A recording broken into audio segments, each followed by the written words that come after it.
so good to see you all here.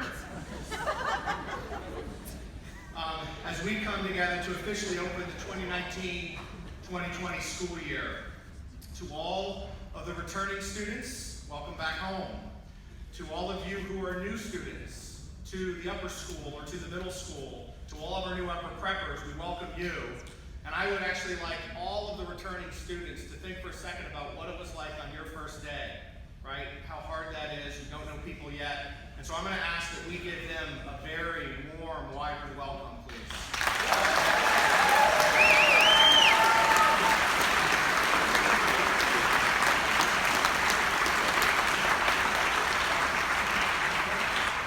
So this is a particularly exciting year at Kingswood Oxford. And why, you might ask?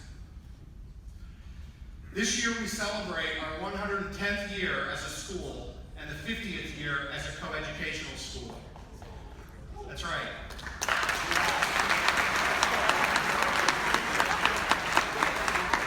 As most of you probably know by now, KO started as the Oxford School, an all-girls school in 1909, and Kingswood School in 1916. In 1969, the two schools merged to become Kingswood Oxford School.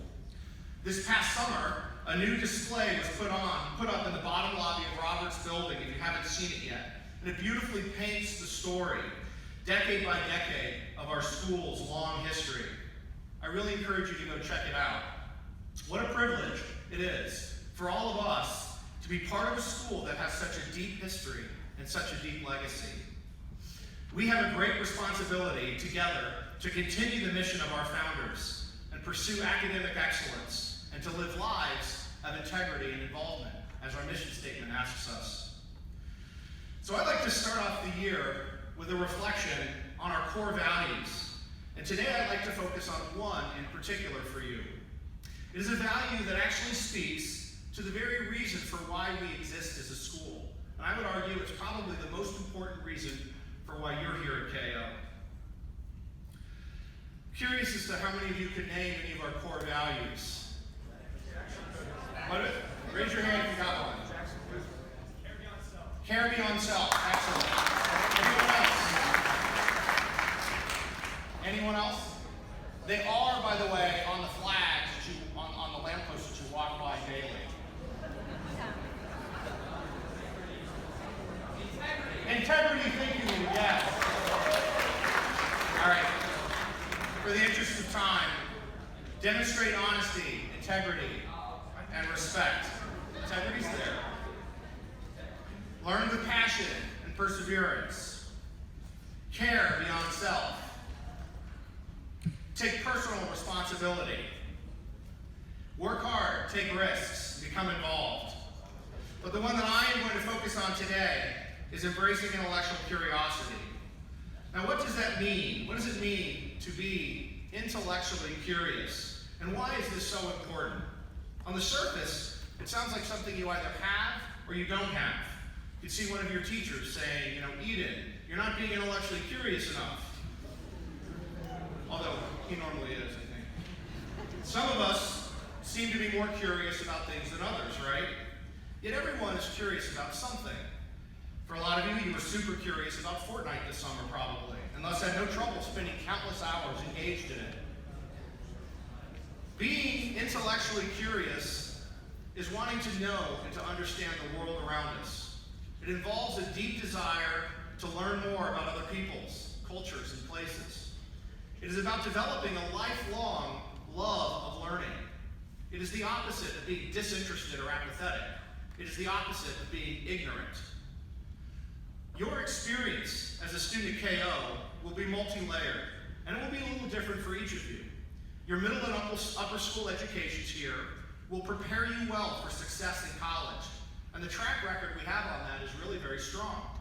I hear regularly from recent graduates who share with us how they're able to navigate the demands and the expectations of college better than their peers because of their training at Kingswood Oxford School. That is all good and well, and certainly an important function of what we do for you here. But our purpose is not only to help you get into college and make sure you know how to write a paper or take a test. Our strongest conviction And our deepest hope for you is that you will develop a lifelong love for learning, that you will become intellectually curious and want to continue to learn outside the walls of our school. Our goal is that you learn to appreciate the arts, become fascinated by the laws that govern the universe, that you recognize the beauty and mystery of a perfect mathematical formula, and that you understand the importance of learning from our past. We hope that you will appreciate the structure of a Shakespearean sonnet and develop a passion for learning about other cultures, their histories, and the languages they speak.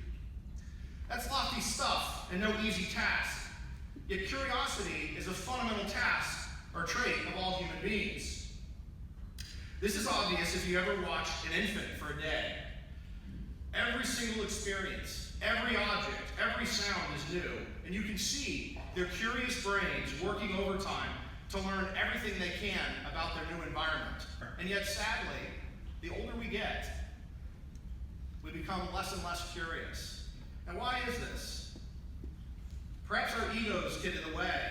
Socrates, the great Greek philosopher, suggested that it may be that our inflated sense of pride stifles further inquiry and questioning, as if asking questions and seeking more knowledge would be an admission that we don't know enough already. Maybe. Einstein and others suggested that it is ironically and very sadly our modern system of education, school itself, that can snuff out curiosity.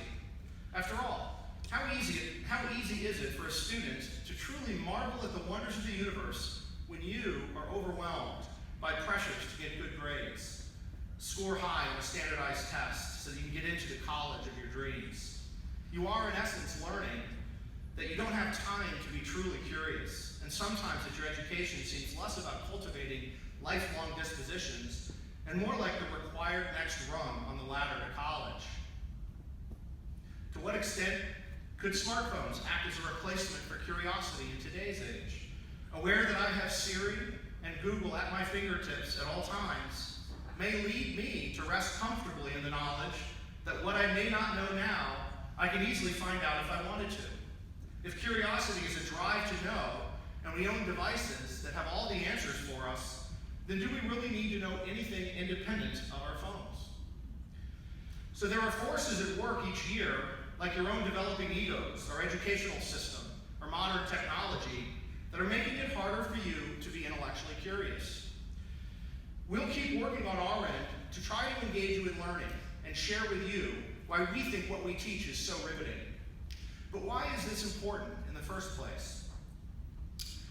One, because you'll learn better if you're intellectually curious. Simply put, when you are curious about something, you become more motivated to learn about it. It's one thing to be motivated to learn by external factors, like grades, but another altogether to be intrinsically, internally motivated because you're curious about it. When we learn things because we want to get a good grade, the research actually tells us that we'll forget about it pretty quickly. We're just putting it into our short-term memory bank long enough to show that we know it on a test. But when we are genuinely curious, if we're seeking answers on our own about something, then the research shows us time and again that you'll learn more deeply and enduring ways, and that it will stick. Secondly, I would make the argument that if you are intellectually curious, you will live a more interesting and fulfilled life. You will come to find the world a much more interesting place. You will also, in turn, become a more interesting person to others.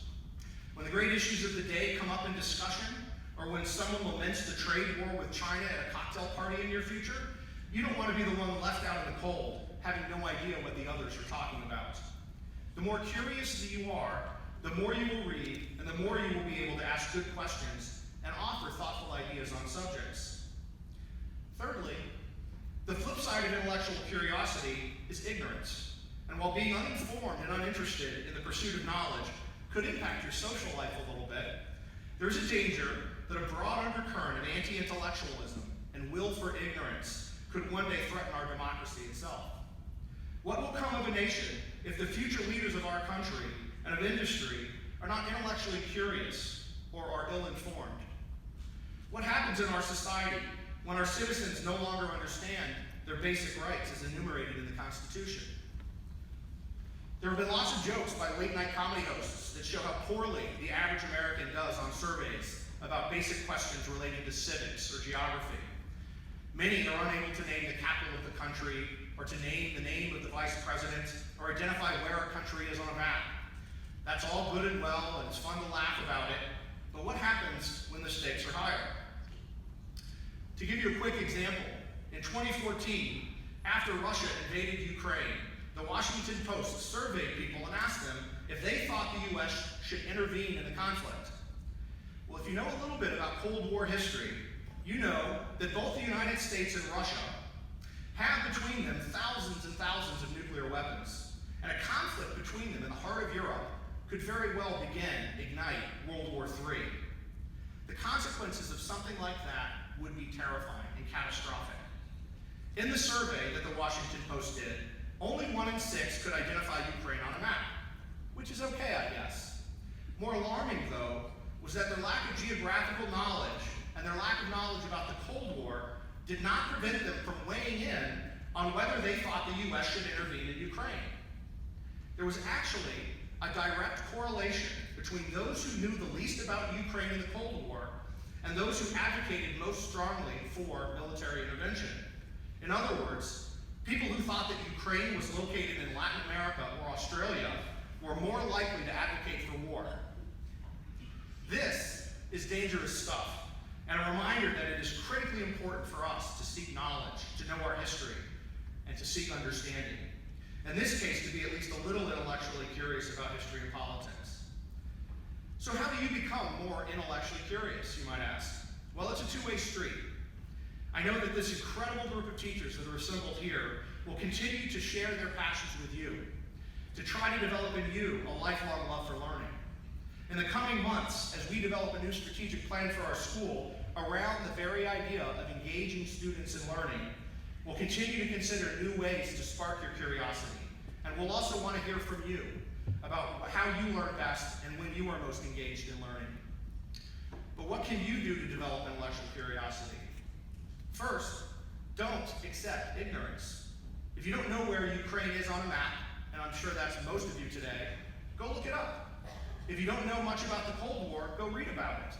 Try reading the newspaper every day. Go to a museum or a gallery you wouldn't normally go to. Or if you never go to a museum or gallery, go.